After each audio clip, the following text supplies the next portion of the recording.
This story goes back to 1953, a year of radical changes in the Soviet Union. Its roots are to be found in Alexandrovka, a small Russian village lost in the forests of central Russia in Samara region. The new year was being celebrated at the seventh form school located in the homestead of a former Russian landowner. The holiday reached its peak when presents were handed to first form pupils, and I was among them. It should be said that it was the first festivity when we were handed presents after the devastating war and the dreadful famine. Our teacher lined us up on the stage and handed us presents wrapped up in grey paper, whose content we started to eagerly examine. Back then, presents were seen as something divine: round and square colorful candies, some 5 rice spice cakes, 2 small apples, a quarter of bread, and 5 nuts at the bottom of the parcel. At that age, I already knew what nuts were. Our neighbor, an old man named Alexandru, Uncle Sandu as he asked us to call him, a Moldovan whom the fate brought on our land, had told us about a wonderful country named Moldova, where such fruits used to grow everywhere. Being aware of the school brotherhood, I knew that the present belonged to me only until the end of the festivity, when the elder pupils would divide our presents among them. Therefore, without being noticed, I took the priceless nuts out of the bag and hushed them up in my shirt. Immediately after the festivity, I dashed my way through snowdrifts to reach Uncle Sandu's house. Being a good-natured person, he was not upset with my late visit. He carefully examined the nuts, but was rather skeptic at my idea of planting a nut orchard in spring, saying that it was too cold for them, since not even oaks survived in a frost of -40 degrees. Nonetheless, in February, when my mother was sowing cabbage in a box situated on a window stool, I put a box with nuts next to it. The nuts were stubbornly refusing to germinate. My mother's box was full of green cabbage, whereas in my box there was no sign of life. I fell into despair and started getting poorer results at school. At night, I used to take the box with me near the stove, and when my mother lost all her patience, she promised to throw them outside in the frost, should I bring one more bad mark at home. But one fine day, in early May, when I lost all my hopes, 3 small but strong sprouts of a heavenly beauty appeared in the box.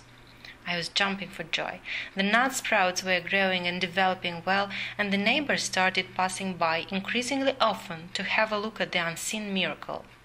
After having a couple of glasses of home brew so skillfully made by my mother, old people were saying that was nothing but an adventure without any future, but Uncle Sandu stated that I was going to be an agronomist. In late May, with guidance from Uncle Sandu, I brought a lot of forest soil in front of our house, set up a garden bed, and planted the nut seedlings. The transplanting went very well, without any losses, and in autumn the nut trees were about half a meter tall, as if they were answering to our endless love and care.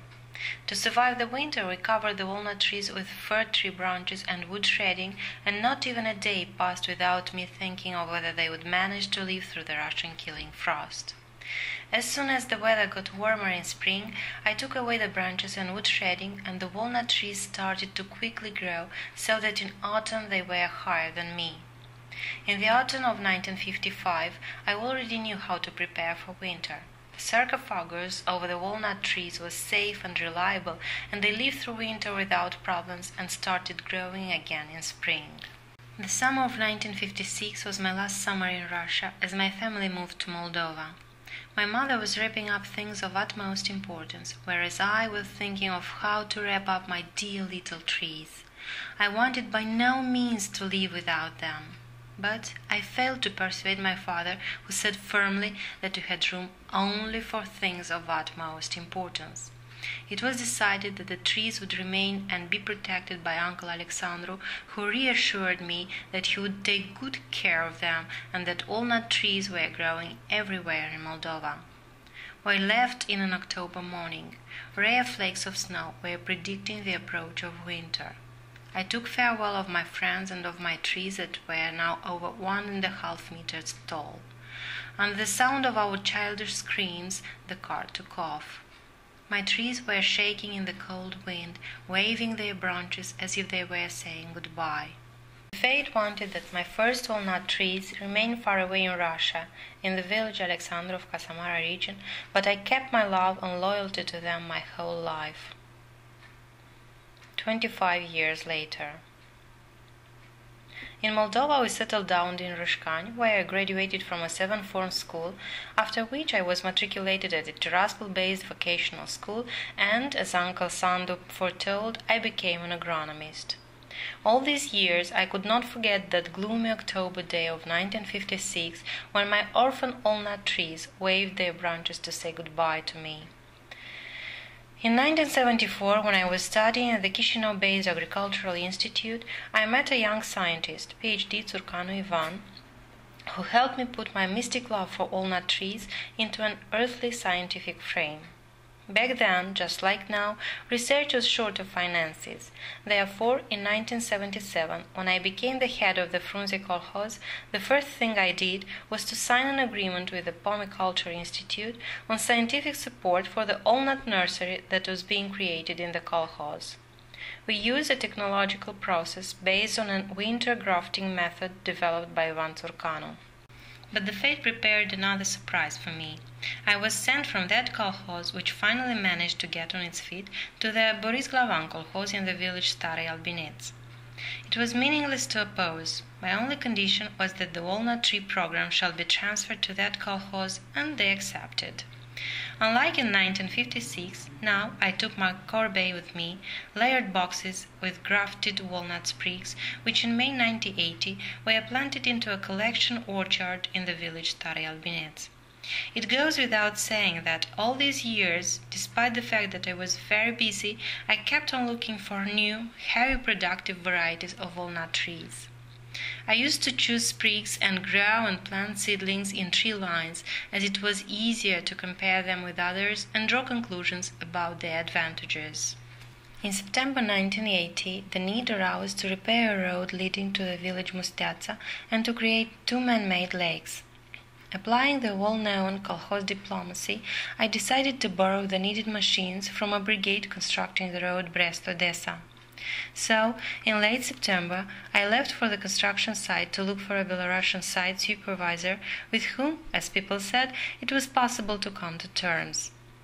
Near the village Marandeni, I was told that Stepan Mantsevich could be found on the highway leading to the village Kishkareni, where he, jointly with the head of the village council and a police officer, were trying to persuade some stubborn old man who opposed construction works in his vineyard. The road there was very difficult. Even the unpretentious was had troubles dealing with the deep tracks left by road scrapers. The scope of the construction was very impressive. Huge hills were demolished, the valleys were filled with construction materials, as if a fairy tale giant had a lark there. The work was humming everywhere. I already started to regret that idea when somewhere far away, right on the highway, I saw a majestic walnut tree of an unusual shape that was standing on a piece of untouched land, where a tall, silver-haired old man was leaning on a walking stick in the middle of a well-tilled vineyard near a large hovel and listening to the head of the village council. The walnut tree drew my entire attention. It was a giant covering a quarter of a parcel of 0.26 hectares. Its leafage was covering the whole parcel, which was about 25 to 27 meters in width. The shape of the leafage was not spherical or pyramidic as usual, but square-angled. Long and flexible branches were hanging down, swagging and trembling in the mild autumn wind as if it were a weeping willow. The leaves were unusually long, with a few bright green lobules that were shining as if they were varnished. Under the tree there were several piles of egg-shaped nuts of a fairly large size and an unusual white color as if powdered with flour. Mechanically, I squeezed a nut, and what I saw in my palm was an excellent, full-bodied kernel of light straw color. It seemed that the tree had no disadvantages. The fleshy shells of nuts were blooming as a lily releasing a mature and clean walnut that was falling on the ground. Silently, I was walking back and forth, measuring the size of the crown, counting the piles of nuts, and estimating the crop. Next to me, the members of the commission were mumbling in an attempt to persuade the old man, whereas my brain was fervently mulling over the idea that that was the tree of my dreams, and it was doomed. The giant had stood there for at least 200 years, had outlived more than a dozen of masters, and at that moment they were deciding how many hours or days he still had. I approached the man. Uncle Tofan, or Trifan as a local police officer was naming him, was arguing that his father had sold nuts from that tree in Moscow during the reign of the Russian Tsar Nicolai, whereas under the Romanian rule, dealers used to quarrel over his nuts near the Romanian village of Bivolari. Imagine what I was feeling. The tree was to be hewed because constructing the road was a state matter, and the old man was unable to stop the bulldozer. Nevertheless, I did not want to give up my dream. I had a face-to-face talk with the construction site supervisor to ask him to postpone hewing the tree until the sprigs were suitable for grafting. He looked at me as a doctor at a patient, sighed and wondered whether the old man was not enough of a trouble. Yet he agreed to a postponement until early November. Returning to the men who were still arguing, I said that the walnut tree was truly unique, that I had seen nothing like that before, and that it was a crime and a huge mismanagement to chop it down. I also promised to plant its seedlings. Back then, Kolkhoz chairman had quite a reputation, and I persuaded the commission to postpone cutting down the tree. Yet the old man kept on saying that he would lay it down in front of the bulldozer to prevent them from hewing it. The driver drove to the village to buy something from a local shop. The old man, after having a thought, invited us to his hovel, brought a decanter of young wine, half a loaf of homemade bread, cotton watermelon, brought a bucket of nuts from the disputed tree, and wished us good health and good appetite. The true Moldovan hospitality had its say. The simple edibles of the old man turned out to be so tasty that the stuff bought from the shop went unnoticed. We exchanged phone numbers with the construction site supervisor, agreed to cooperate, and left. The first test. The harvesting campaign in 1980 was extremely difficult. Therefore, I forgot about the accidental meeting at the road construction site until my secretary informed me about a strange phone call about some walnut tree that had been chopped down. I immediately remembered 2-month-old events, the unique walnut tree that was doomed to be cut, his loyal guardian, and my forgotten promises. Leaving aside everything I was busy with, I headed there. What I saw shocked me. Instead of the old man's vineyard, there was a slope leading to the road, whereas the walnut tree, to be more precise, all that was left of it, had been dragged by a bulldozer outside the construction site. The giant branches had been broken, the trilateral trunk was absolutely windless. It was obvious that the giant held on to the last. Only after I approached, I noticed Uncle Trifan. He was sitting on the ground, leaning against the trunk of the disfigured tree, and he was drunk. When he saw me, he waved at me as if he wanted to say that I came too late. They uprooted it the day before and gave it to him for wood, but he could not cut it. I inspected the giant. The drizzling November rain did not let the sprigs dry up, and powerful skeletal branches inside the crown kept safe some sprigs suitable for grafting. I cut them carefully and wrapped them up in a wet burlap. Uncle Trifan stood up, caressed the sprigs, and said, "God help you." As the car took off, he raised a hand to say goodbye, or maybe to bless me, and stood there until was, making its way along the bumpy road, crawled around the corner. This is how I remember him. On my way to Albinets, I realized that I could have missed the last chance to preserve a unique tree, and I vowed to myself to keep a close eye on the fate of Trifon's tree. This is how I have called the tree ever since. I put the priceless sprigs in the fridge at home, despite my wife's discontent. It was the safest way possible. I did not want to take any more risks. The sprigs lived through the winter and in March were grafted, but all that had happened to them in November told on their quality. Therefore, only 3 out of 47 grafted sprigs survived. In the spring of 1981, the sprigs were planted in a collection orchard situated near the management headquarters of the kolkhoz. They took roots, and again my duties as chairman pushed the walnut trees to the sidelines. My next meeting with the walnut trees took place in September 1907, and I can say that it was at their initiative. This is how it happened. The kolkhoz management was to hold a meeting at 15:00. As I had 30 minutes of spare time, I was hurrying home through the orchard for a bite. The wind was blowing, and the branches of 3 trees standing in a row were shaking somehow unusually. I slowed down and stopped as if struck by thunder. A similar windy day of September 1980 sparked in my memory, and I remembered the doomed giant with his unusually long and flexible branches hanging down and swagging as if asking for help. I also remembered his loyal defender, Uncle Trifon. The branches of the 7-year-old triplets were abounding in nuts, bending under their weight. The young trees looked somehow unusual.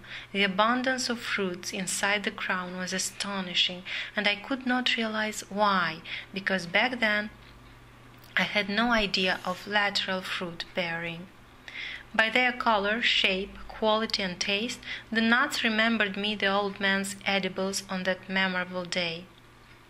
I forgot about my lunch, stuffed walnuts into my pockets, thinking of how glad Uncle Trifon would be to see that his favorite tree revived thrice instead of being left to oblivion. I left to look for him. But a shepherd pasturing a small herd of sheep on the venue of the former vineyard gave me the sad news. Uncle Trifon died in the same very year, soon after his favorite was chopped down. The frost test. So, the joy brought by the 3 successors of the unique walnut tree was shadowed by the news about the death of Uncle Trifon. I have lived with a bitter feeling of guilt in my soul ever since. Meanwhile, the country went through a period of changes known as perestroika. I was no longer an influential kolkhoz head. Therefore, together with 4 like-minded people, I leased 5 hectares of land in the village Rediul and started a new life. I had to give up all my research activity and experiments, and my dear walnut trees remained orphaned once again. I was visiting them now and then, and year on year I was increasingly surprised by their abundant annual harvest and the lack of any signs of disease. It continued this way until 1996, when Moldova's walnut trees were put to the test of a truly Siberian frost.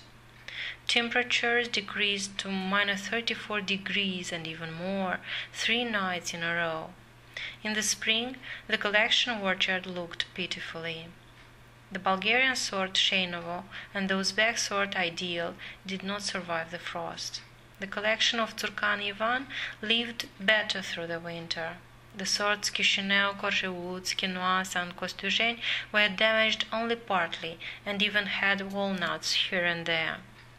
Imagine how worried I was when I was heading towards the triplets. I saw their 200-year-old predecessor, which for centuries had survived even harsher experiences. Nevertheless, the view of the frozen orchard was adding no optimism at all. I spied them rather easily, as the branches of the frozen trees did not close their view. Trifon's walnut trees looked incredibly healthy, without a sign of freezing. Troubles came unexpectedly. The new land leader did not want to work and restore the damaged orchard, and decided to divide and give it to peasants. My attempts to stop this lawlessness proved futile. I found out to whom the parcel on which my 3 walnut trees were growing was given, and I agreed with them, for a price, of course, that they wouldn't uproot them by late July, when sprigs would be ready for summer grafting. Initially the plan worked, but in late May on that 10-hectare area only my 3 walnut trees were still there, impeding the processing of the farmland. The third but not last test. The leader who took the farmland had nothing in common with my walnut feelings. He put pressure on peasants, and one morning in early July only 1 walnut tree remained in the field. It was meaningless to try and postpone. Just like in 1980, the life faced me with a Shakespearean choice, to be or not to be. I cut a pile of sprigs and grafted them the same day on a dozen of 5-year-old walnut trees along a road near my house in Rediul de Sus. As I was an experienced specialist, I was aware that I had slim chances to succeed. The cuttings were green and friable, but there was no other way out. In 20 days, my most pessimistic assumptions came true. Only 3 out of 50 grafted sprigs survived, and they started growing immediately. By autumn, they were 20 centimeters tall, but were not mature enough. In winter, I covered them in rags and polyethylene, but in spring only 1 of them started growing. The other 2 died. The grafted sprig that survived used the force of a 5-year-old tree to grow beautifully, and in 2 years I had the first harvest from it. Enlightenment. A wise man said, "If you want to hide something, then put it so that everybody sees it." If you had patience and time to read my confessions, then you won't doubt that I had thoroughly studied the features of Uncle Trifon's walnut tree, but its main feature went unseen. I realized what it was in late November 2009 when I was getting ready for the National Conference of Nut Growers. Searching the internet, I found a description of the American walnut pane, the first officially registered sort with lateral fruit bearing. After reading the very first sentences, I realized that the Trifon's walnut tree was very much like them, and I understood why it looked so unusual. The lateral fruit bearing in Juglans regia trees is very rare, as they are known for their terminal fruit bearing. It becomes obvious why it offers much more crops. Uncle Trifon's fanatic loyalty to the tree becomes clear too. It fed generations of his predecessors, as it easily coped with temperatures of -30 degrees and had rich harvest in extreme conditions, in years with poor crops when there were few walnuts, and hence they were very expensive. What is the conclusion of this intricate story? For good to triumph, it is necessary to fight tirelessly. History keeps the memory of outstanding walnut trees, which unfortunately were irretrievably lost. Our predecessors were able to create 7 wonders of the world, but unfortunately they were unable to graft walnut trees. Thus, the Moldovan chronicles of the 16th century mention the walnut tree of Ștefan cel Mare, which was growing in Iași County. According to the chronicle's writer, the great ruler, during his travels across Moldova, enjoyed resting under that tree. It was so big that his whole squad, which means over 180 riders, easily found a place under its leafage. There were much more chances to lose the Trifon tree than to preserve it, but in critical moments Providence gave us a chance, and thanks God we did not miss it. Nowadays we can proudly say that it is the first Moldovan walnut tree with lateral fruit bearing. In the autumn of 2009, Ivan Țurcanu personally examined and blessed it, sprig as much as possible, and spread in all the districts. This is the happy end of this tragic story that started back in 1953.